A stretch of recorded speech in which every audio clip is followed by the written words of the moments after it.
Welcome to Cocktail Hour.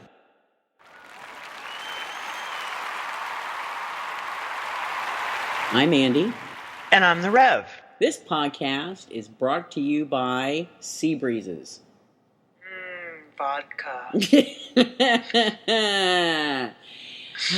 You know, the Sea Breeze is a nice summery drink that we're having in the winter. I like it. I hadn't had one before, but I'm a big fan of cranberry juice and a big fan of grapefruit juice. Mm-hmm.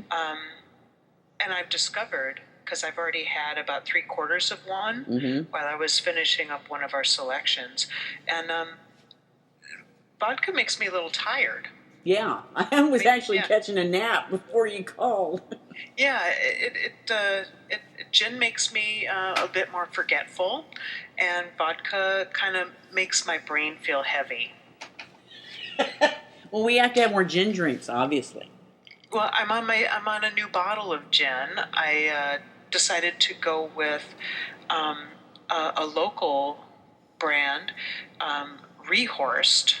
I'm not sure if that's how you pronounce it or not, but it's they make it it's a small batch specialty gin, and it's really good. I opened the bottle last night and had a couple of gin and tonics, or 3, and it was very good. I enjoyed it very much. It was, as far as price-wise, it was comparable to the Boodles, but it has a little bit of a different flavor to it. But I enjoyed it very much. My lovely wife, my personal mixologist, made my Sea Breezes. I have another one standing by since she's bathing now, and I didn't want to be left in the lurch. But good choice, Andy. Good choice. Yeah, one of my exes used to drink these and throw them back like water. And I tried it. This has been probably about 15, 20 years ago.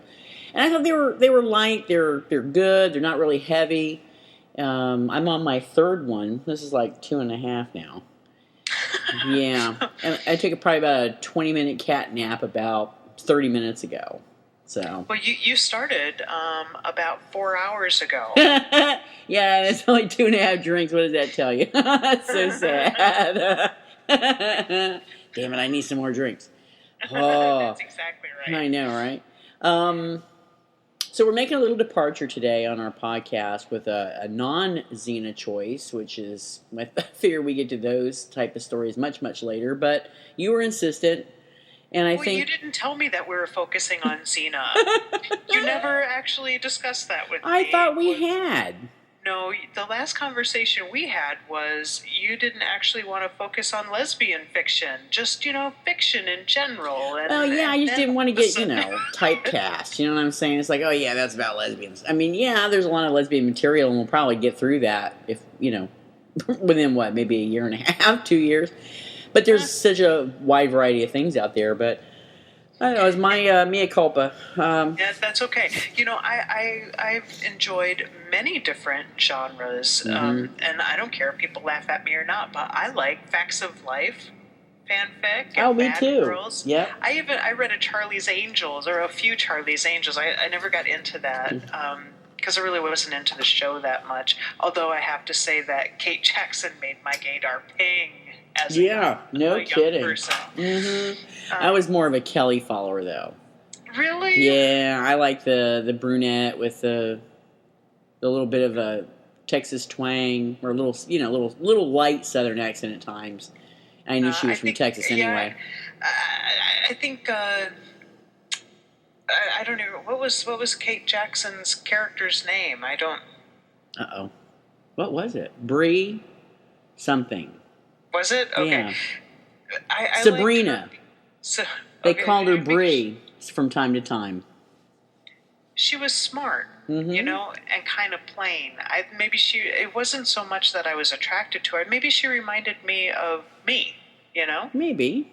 So, as I was saying, up until about, 5 or 6 months ago, I had never watched a full episode of SVU, and I did not have a really good take on the characters. But our little friend Rev says, it doesn't matter, read it anyway, it's a good story, fuck you. So, I read it, and the story is called... Open to Persuasion by Allie. Yay. I'm so glad, because listeners, you don't know this, but I've edited 3 tries at that title, but I couldn't get it right. Yeah. And the other one, which I hogtied Rev and said, you're going to read Witch Wolf by Winter Pennington. So we each got our way.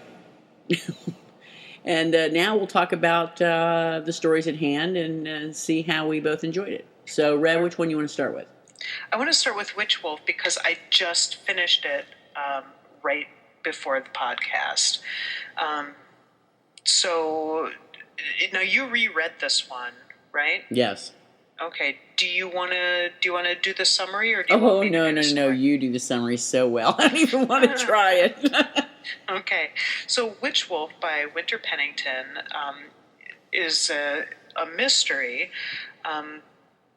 revolving around Cassandra Lyle. And I did contact the author and ask her how she pronounced the last name, because it could have been one of at least 3 things. It is Lyle. So Cassandra is a former cop who had been out on a call that ended up in a werewolf attack 3 years prior to the story. What no one else knew was that she had been infected with the lycanthrope virus and then herself became a werewolf.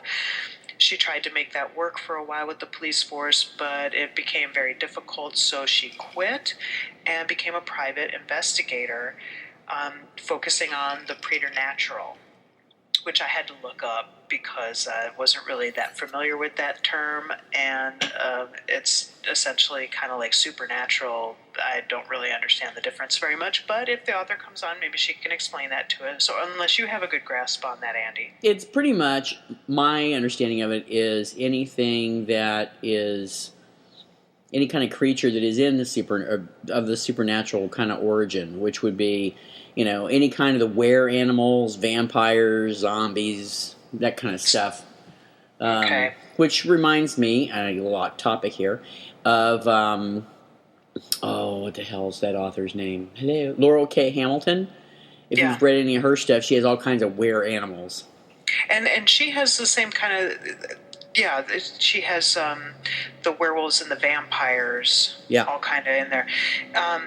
She's got like were geese, for God's sake, and were rats.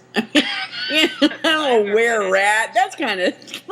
Come on. Okay. Yeah, I haven't read any of her stuff, but I know that she's very, very popular. She's very good. Got like a bajillion books out. Oh yeah, she's very good. I stopped at like book 15, but she's good. Okay, back to our Winter Pennington. Okay, so Cassandra gets involved in a case. She sometimes works with the local police department that she used to be employed by, and she starts working with them to find a werewolf who's attacking people and killing them, women. At the same time, she's approached by another werewolf named Rosalind Walker, who's looking for her brother. He's mysteriously disappeared. Rosalind is a member of a pack. Cassandra is not a member of a pack. She's, just a lone wolf. A lone alpha wolf. That's right. We find that out a little bit later. Mm-hmm. So Rosalind is a main character in the story. She hires Cassandra to find her brother. We find out later that Rosalind found out about Cassandra through the Countess of Oklahoma, the head vampire bitch herself, Lenore. Mm-hmm. Okay? So those are our main characters for this particular story. We've got Cassandra, also known as Cass, who runs a detective agency with a private investigator agency with another woman named Rit, who we don't really get to know very well. Her bitchy secretary June. Oh, her pushy bitchy secretary June. Yeah, who I really liked. She's full of piss and vinegar, as my grandmother used to say. for the 5 or so sentences that we actually see her, there are a lot of characters in this particular book that we don't really get to know a lot about. I'm assuming that hopefully some of them will come back in the next book, and I know that you've read that. I haven't. Yes, I read it. So there's the big mystery. And Andy, I know that you really enjoyed it. I enjoyed it as well, but there were some things I want to talk about. But why don't you go ahead and run with it for a while? Okay. I really enjoyed the Cass Lyle character. She's kind of like, sweet and sour bits, sweet and sour candy. I mean, she's really, she's can be stubborn, willful, and occasionally her compassion will sneak out. She's always on guard. You just quite never know what she's going to say or do in the beginning when you first meet her. But she becomes a tad bit predictable in how she interacts. But she's a really spicy, if you will, character. I really liked Cassandra Lyle. I like the Rosalind character almost as much. I mean, she was a little more. She's the beta wolf in her pack, but I liked her. Her more subtle approach, if you will. I really enjoyed her. Lenore is. I don't know. She's a little frosty for me. I mean, I like vampires. Trust me, I like vampires. But her, I can't really say that I like her or don't like her. She's just a little too frosty for me at this point. But she's perfect in the role that Winter Pennington put her in. To work with Cassandra. I don't know if anybody else could bring out Cassandra as much as that character does. I saw Cassandra very much that the author tried to get a lot of that classic PI, that gumshoe type of harder, jaded personality in her. Mm-hmm. But again, as you said, that kind of it kind of not necessarily melted away, but it changed into where we were able to see more of her fear and personal apprehension as far as relationships and things like that. Rosalind, initially I thought, okay, this is going to be good, but she kind of just faded into the background almost. Yeah, she didn't have a large role. She comes in and out. In the second book, you'll see her as well. But I like her. I like her subtlety in the story. Mm-hmm. Lenore, I think maybe I liked her a bit more than you did. The rapport between Cass and Lenore was interesting right from the start. I thought, you kind of see where it might be going, but I'm thinking, okay, she's the head of all the vampires, and there was some discussion of. Just to kind of jump away from that for a second, there was some discussion of the political aspects of werewolves and vampires in the political sphere and the public sphere. It's a different kind of a setting than some of the other lesbian books that have come out with werewolves and vampires and things of that, where they're not really necessarily hidden from society. Vampires have rights. Werewolves are working on that. Yeah, because they still don't, right? Right. So, I mean, it's a different kind of thing. Now, I don't know how many of the listeners have read Ever After. So here you have another book with vampires and werewolves kind of coming together in a romantic way. But it's completely different from a book like Ever After or some of the other romance books that have come out. This one is pretty much really about the mystery, which I don't know. I don't know how you felt about the mystery, but I knew immediately who did it, and really felt like the author was too obviously pushing us in the wrong direction. Yeah, it was like a red herring. Exactly. Yeah. I mean, to the point where, Cass is having this conversation with herself about how she needs to be objective and look at all angles. And that's what a good investigator does. They look at all the angles and what the evidence really shows them. Right. And she has this conversation with herself, and then it appears completely ignores that and continues on down the road that I'm in my head screaming, hello, hello. Really? What? Come on. Let's just turn around and look someplace else, because this is, to me, I like her writing style. I like the characters very much. Mm-hmm. The different kinds of shape-shifting, and I don't want to give that away yet, but that threw me off a little bit. Yeah, I was totally surprised, and hurrah for Winter to do that, because I can't think of any other story I've read with preternatural creatures that has that. And you're right, we don't want to really talk about it because it would give it away to anybody that's piqued, to read it. I don't want to, I don't want to deter anybody from picking up this book and reading it just, because I've always been really good at, hey, this is what happens. Sometimes I'll write it down, the page number that I've figured it out on, and I can be in the first third of the book and figure everything out. Yeah. But that doesn't really matter. What matters is the journey that you're on. The story that the author weaves, and the characters and her voice. She's got a good, humorous voice. Lots of blood. I was surprised, actually, by how much blood and gore. Yeah, lots of blood. It was a nice departure. It wasn't one of, it just, all the way around, it just was a thrilling read to have someone write something that's not necessarily in what you would have in preconceptions for these types of stories in the lesbian market.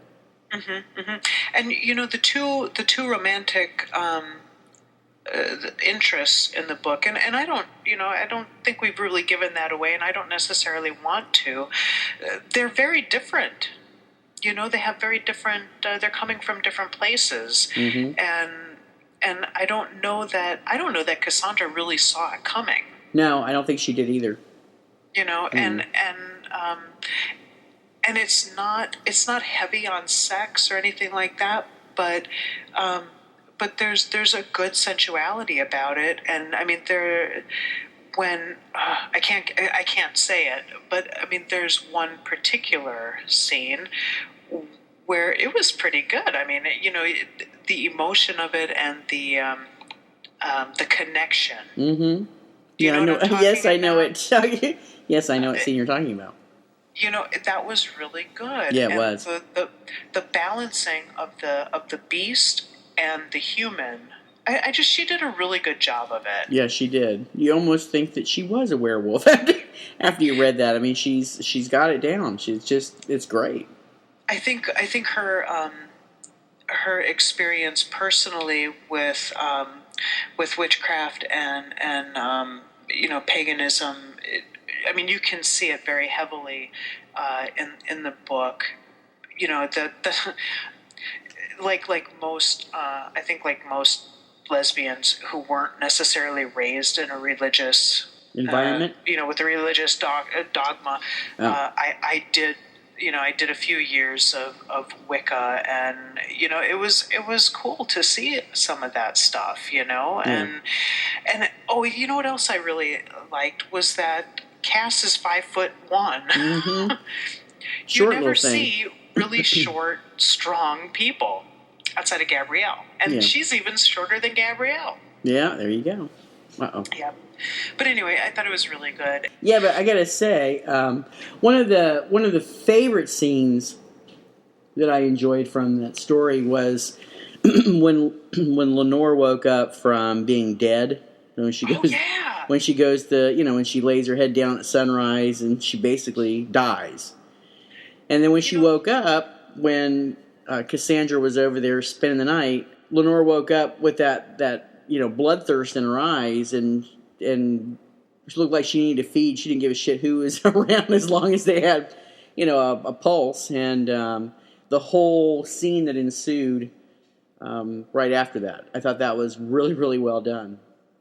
Absolutely. And that was something else that struck me about Winter Pennington was the way that she just kind of casually mentions that you die at dawn.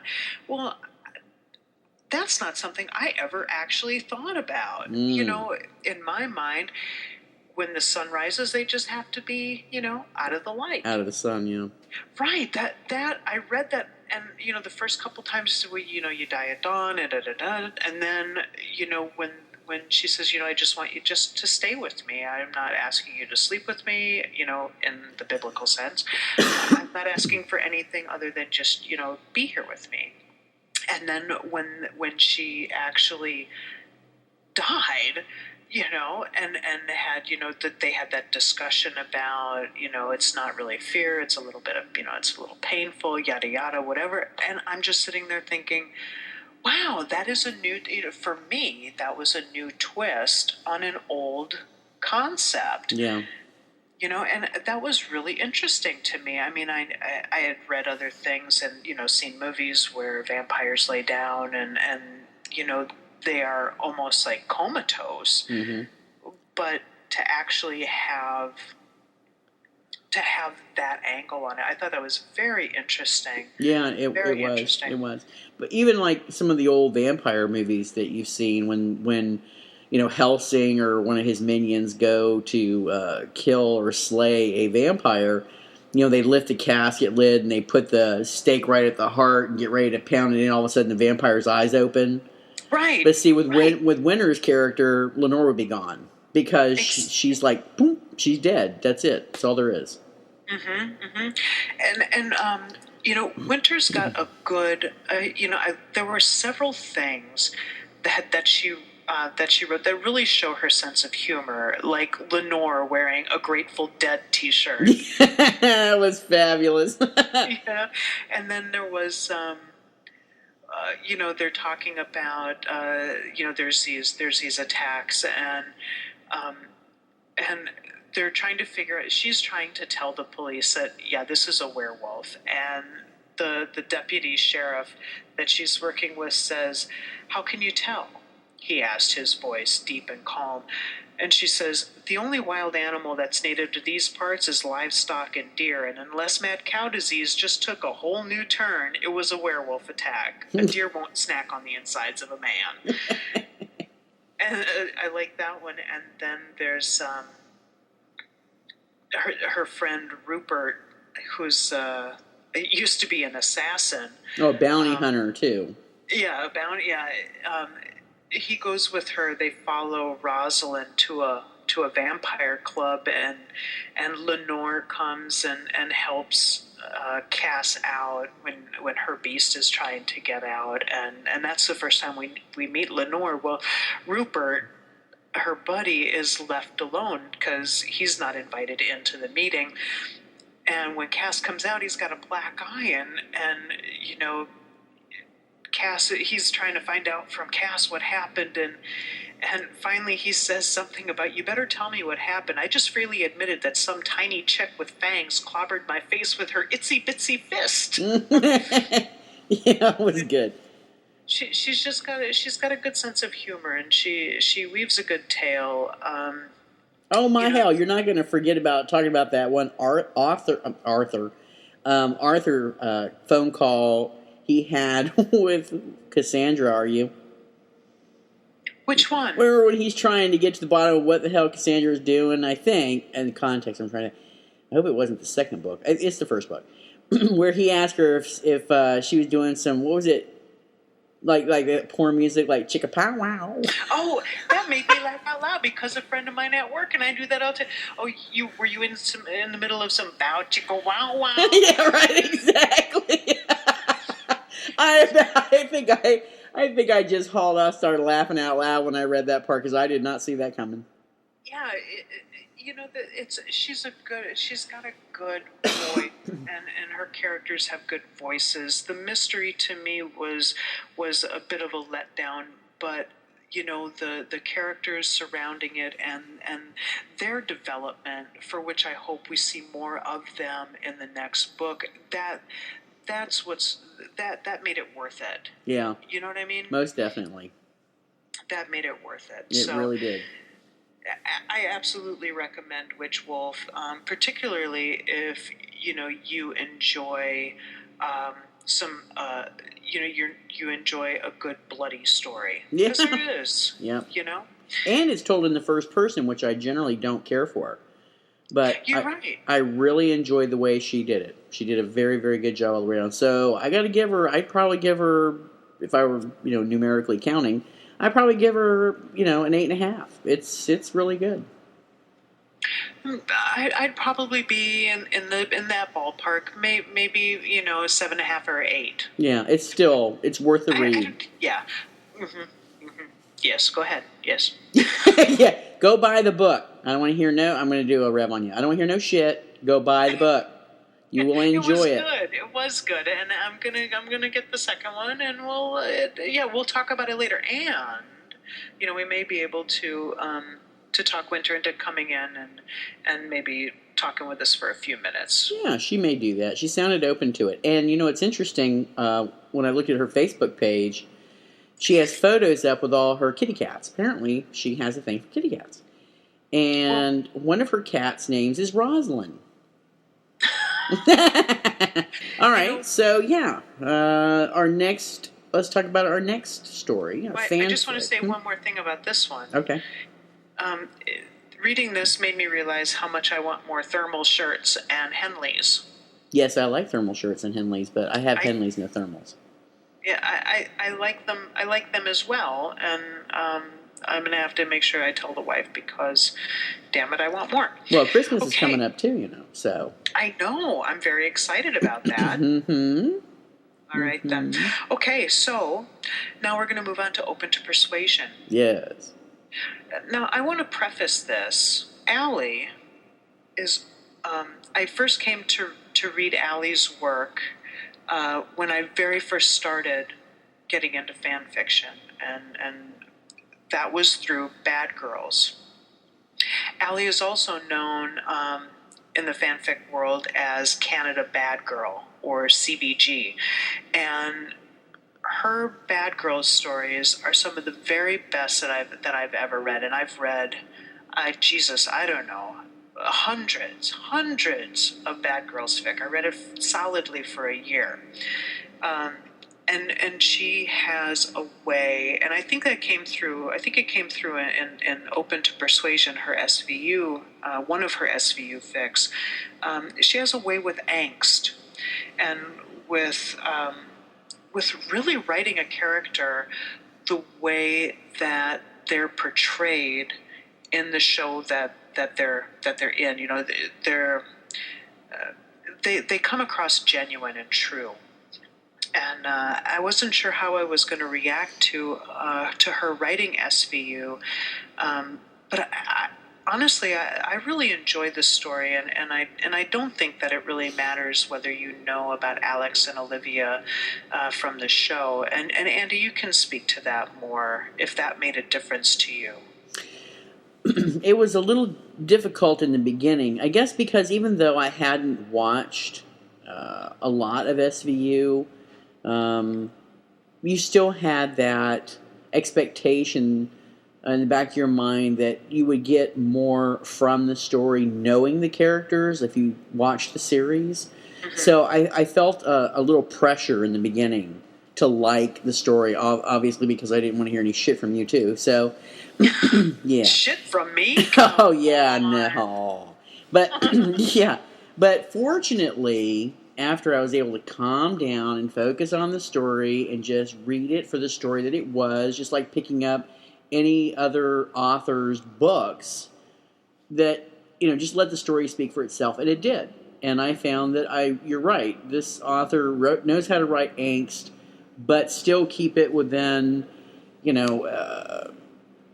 within a context that, it doesn't put you off. So just to sum up what this particular story is about, it's called Open to Persuasion. It's by Allie, Allie. I'm going to have to work to find some links for you, dear listeners. I know that she has a spot on LiveJournal. I will find some links. They will be included in the show notes on the blog spot. So you'll have to check there if you're getting the show from someplace other than the blog spot. So essentially what this is, it's an Alex and Olivia fic. It's post Alex's return from her stint in the witness protection program. And I'll tell you, when I read this story, I really hadn't watched a lot of SVU. So I didn't know, actually I didn't even know about what the witness protection program thing was about until much, much later. So they're working on a child porn ring that involves some folks that are trying to, essentially what they're doing is they're manipulating immigrants into taking a job in order for a green card and then offering them child care while they're out in another town. I believe it was in Arkansas, working at this chicken farm or some such shit. Yeah, it was. I think it was a chicken farm. And while they are gone doing their work, their children are then involved in child pornography, and they take kind of an interesting twist on this, where the people that are involved in it are fucking crazy, really. Mm-hmm. I mean, they think that I remember one line, children are sexual beings and we do them a disservice, and I'm just remembering this out of my head, I don't have it pulled up, so it was something like that. We do them a disservice by not acknowledging that, or some such crazy bullshit. Yeah, that was some sick shit right there. Yeah, that made me want to shoot somebody's nuts off. But, yeah, you mean both. So they're working, Alex and Olivia and Elliot, and I think she did a really good job of capturing Elliot and Finn, who's the Ice-T's character, and Munch. I think she does a really good job of capturing the essence of the actual characters that you see, on the TV show. Whether it's Munch's government conspiracies or Finn's sort of in the hood dialect, or Elliot's carrying at a distance and tough guy ex-Marine thing going. I just thought she did a really good job of that. What I did notice is, as Alex and Olivia's relationship develops, the mystery that they're working on, the case that they're working on, kind of, they wrap that up, and it kind of goes into the background as they're waiting for the trial and the regular things that really do take months and months and months to finally finish up. And, so midway through, the case kind of goes to the background, and their personal relationship kind of moves to the foreground. Mm-hmm. That is true. But I don't know. I mean, I love Allie's writing style, and I don't think I've read one or two Bad Girls stories where I've kind of like, that one's not as good as some of the others. But I think Open to Persuasion was one of her better works. Well, I have nothing to compare it to, so this was my first foray into reading her writing, and I did enjoy it. Now, will I actually look for more of it? Probably not. Mm-hmm. But I did enjoy what I read. Good. Well, I'm glad that you did. Yeah, me too. Because I would have picked one of the most hellish fanfic stories I've ever read and made you read it. Okay. Revenge, baby. Let me see. There was something that and one thing I did want to point out is I don't know if you noticed more toward the end, probably the last quarter or so of it, there's more and more discussion about kids and having kids and yada yada. Right? Did you notice that? Yes, I did. Okay.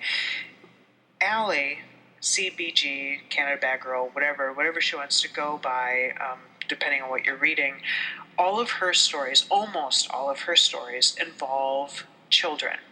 They're the main couple having children.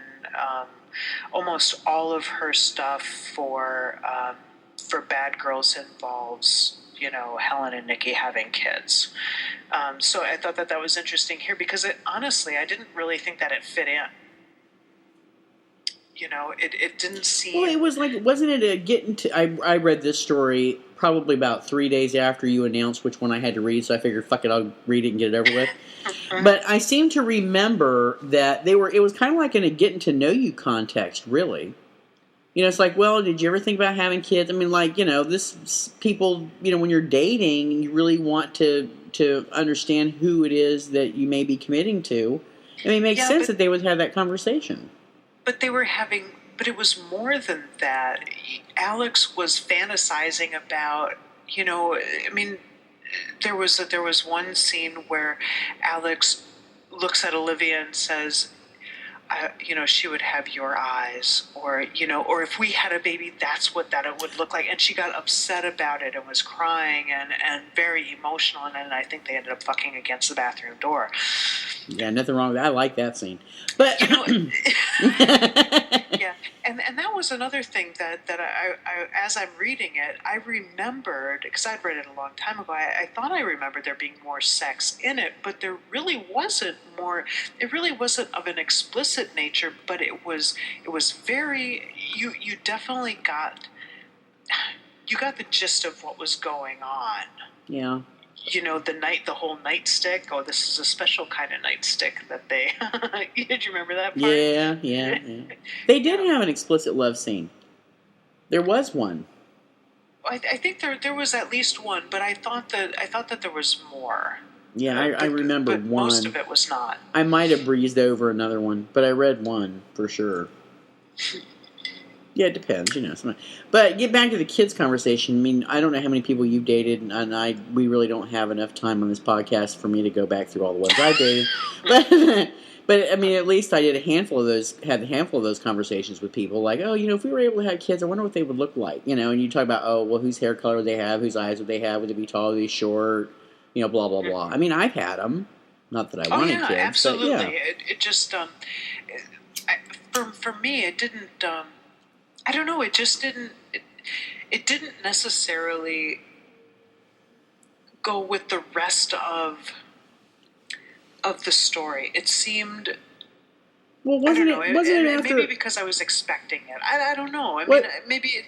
Wasn't it after some kind of a pool party or something? And Olivia was playing with the kids in the yard. Isn't that what facilitated the line of conversation? Yeah, it was. They had been spending a lot of time with her niece and nephew, and the other, her sister-in-law or her cousin.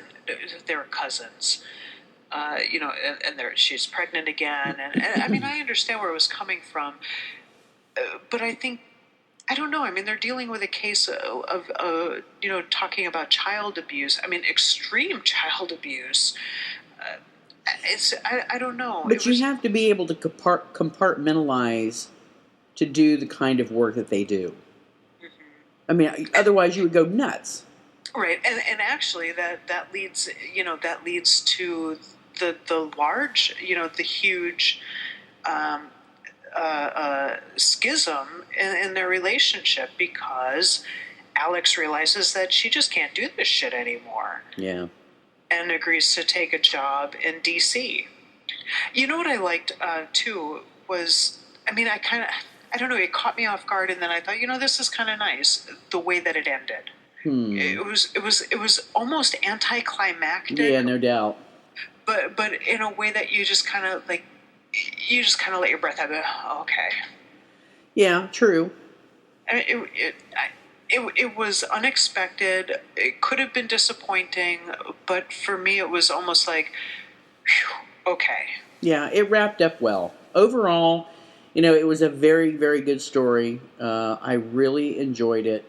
It had some really difficult parts to get through, talking about how these children, what they had to go through. I mean, it wasn't like salacious details, but, it was difficult. It was enough. Yeah, it was enough. What they said was enough. And then how, you take the lives of these people that bring these criminals to justice, and how they try to eke out some normalized, personal time, and in particular the two women, how, they get together and try to rise above the filth that they have to wade through in every day. And yet it kind of seeps in its way from time to time in how they interact.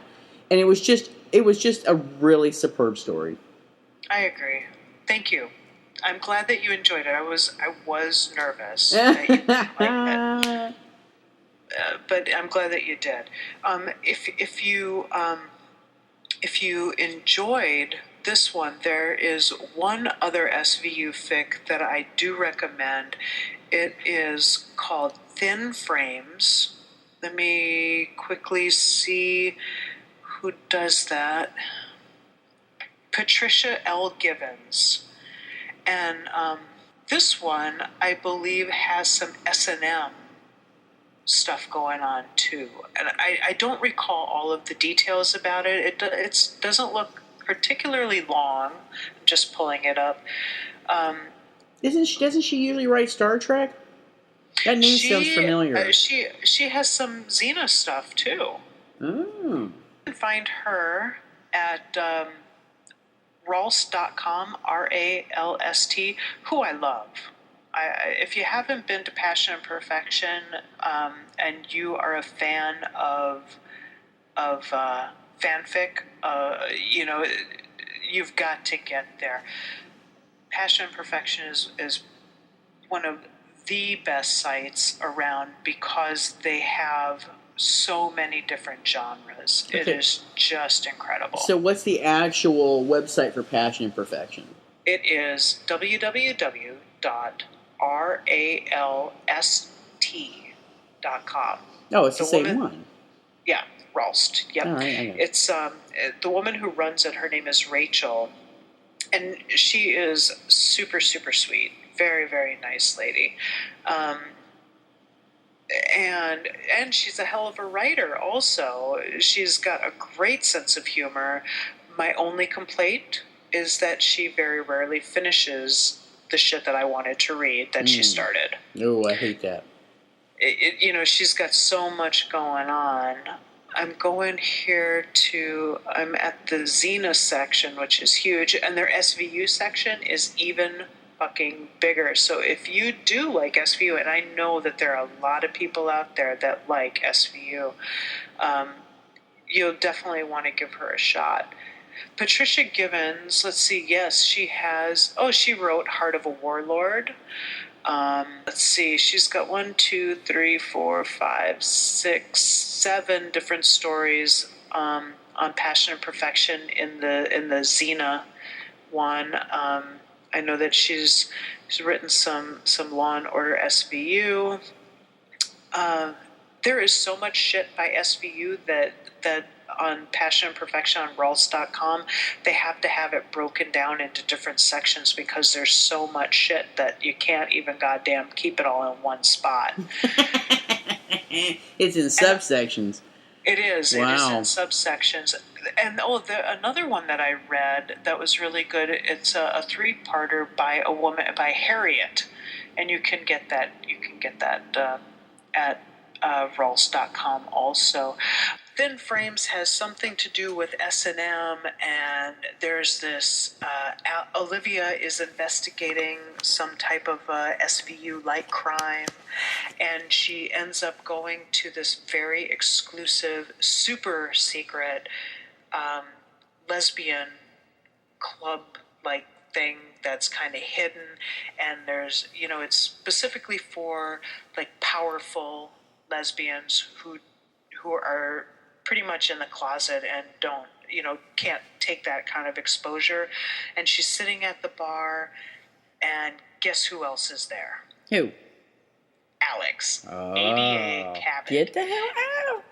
So like I said, I don't remember a lot of specifics, but I remember that it was really good.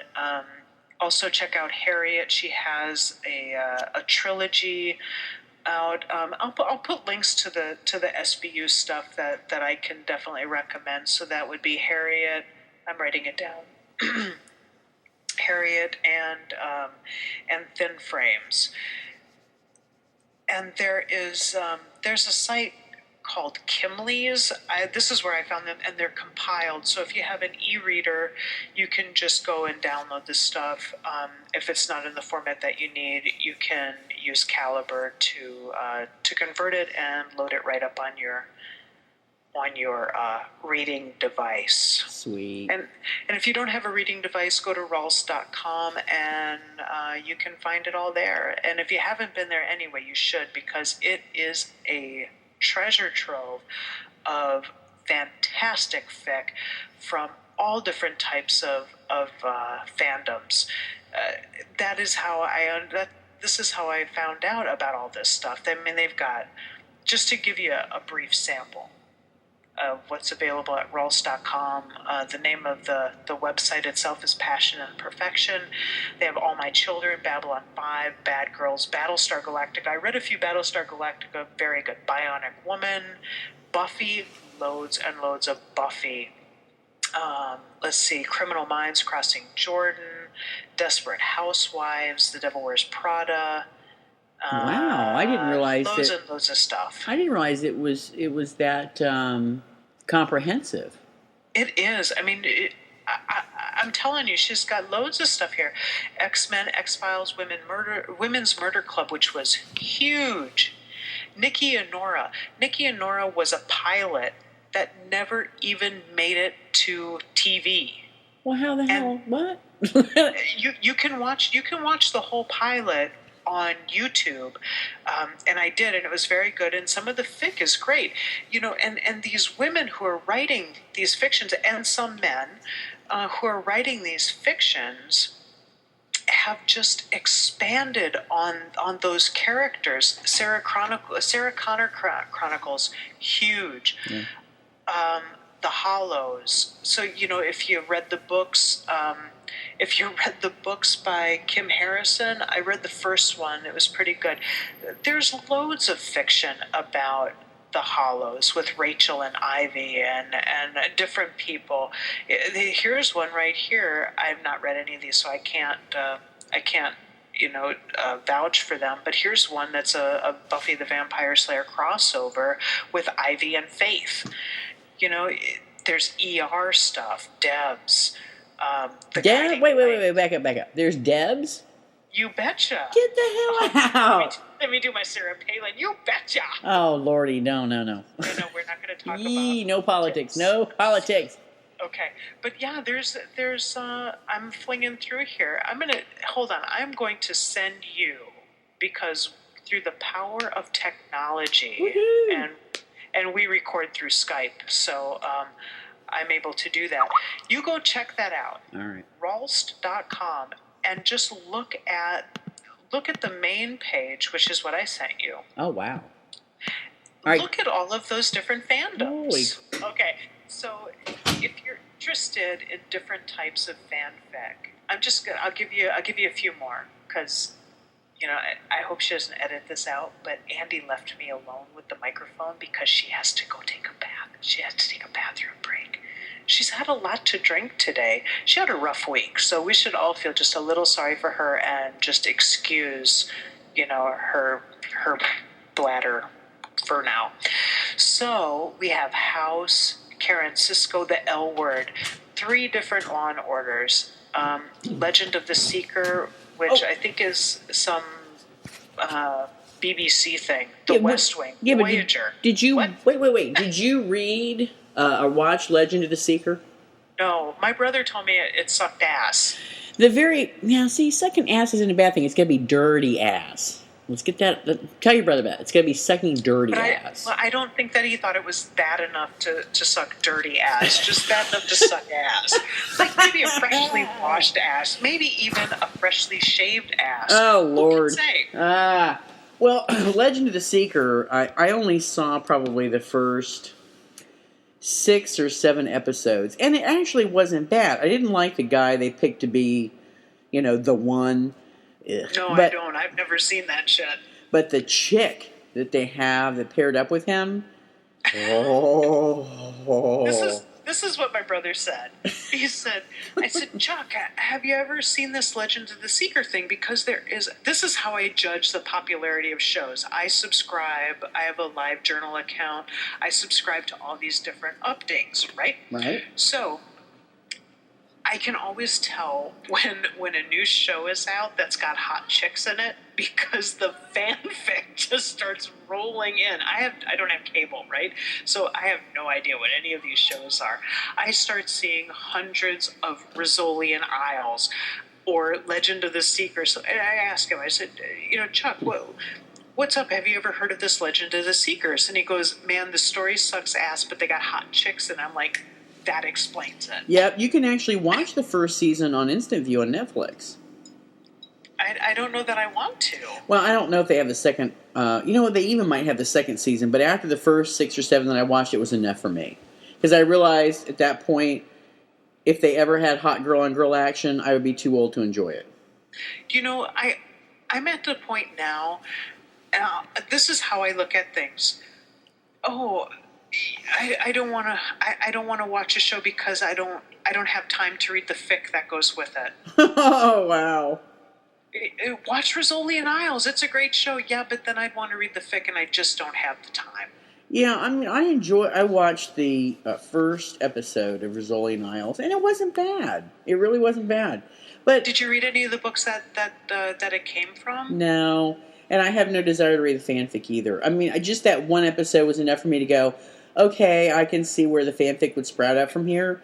But I don't know. It just didn't trigger something in me. You know what I mean? Here's a show that I had never seen, didn't know shit about. I had read everything that wasn't so atrocious that little beta in me didn't go, oh, I can't read anymore. And I clicked on Murder in Suburbia. Had no idea what the damn show is about. Read a few very, very short fics.